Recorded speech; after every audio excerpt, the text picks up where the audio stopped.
Honestly, back when I started growing tomatoes in my garden, it wasn't just a failure, it was pathetic. The plants were a foot tall and their leaves were turning yellow, and there were just a few tiny tomatoes. I almost gave up. And then came this summer morning with a few techniques under my belt and one eye on the plants. When I stepped outside and there were clusters of bright red tomatoes hanging there, everything changed. Today, I want to help you to get that joy yourself. Grow tomatoes at home is not to plant a seed, wish for rain and go back into the dark. Rather, it requires knowing the needs of a tomato plant and giving it much. Step 1. Select correct variety for growing. Start with the right type of tomato for your space. If you're growing in containers or on a balcony, cherry or determined varieties work best because they stay compact. If you have a garden bed, indeterminate tomatoes are ideal since they grow tall and produce fruits all season long. Always choose healthy seeds or seedlings from a trusted source. Step 2. Sunlight and soil. Tomatoes are sun lovers. They need at least 6 to 8 hours direct sunlight every day. Flowers don't form without sun, so fewer flowers mean fewer tomatoes. Equally important is the soil. Tomatoes prefer loose, well-draining soil with lots of organic matters. Mix in some compost or well-rotted into the soil before planting. This provides the plants with the nutrients they require for growing strong roots and stout stems. Step 3. Planting the right way. Here is a little secret that most beginners do not know.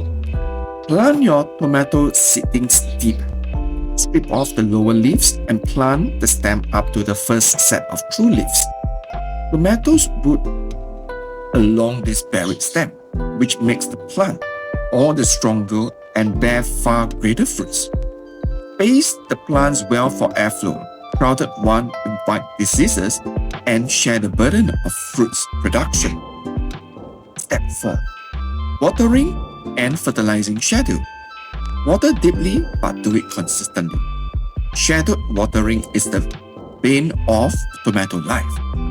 Give water at the base, keep the plants dry, prevent disease. The good rule to remember is to dip water 2 to 3 times a week, depending on the weather. The time of fertilizing is important.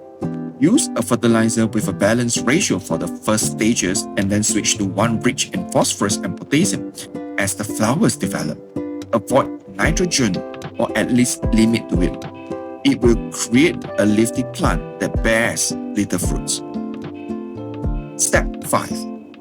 Pruning for better harvest. This is where pruning gets very useful for many gardeners.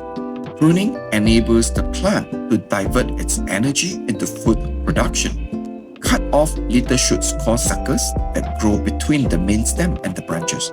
This encourages airflow, allowing nutrients to flow towards the developing tomatoes. Do not overdo it. Just prune away unhealthy, damage or excess growth. Step 6. Companion planting to the rescue. Nature loves harmony. Plant basil around tomatoes to improve taste and reduce pests. Marigolds are great at repelling bad insects, while onions and garlic take care of thrips. Companion planting is the simplest way to increase yield organically. Step 7. Support and patience. Sticks or cages should be provided as the plants grow to keep them upright.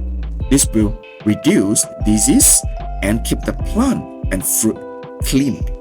Patience is essential. The time taken by tomatoes will be worth it.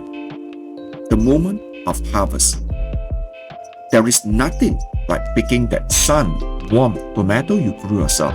It tastes richer, sweeter, and provides more satisfaction than anything from the store. And after you tasted it once, there will be no turning back. If the tips were helpful and you want more secret gardening techniques for pruning and tips for harvesting, remember to subscribe to my channel. Click on the subscribe button and never miss a video. I'll see you in the next video.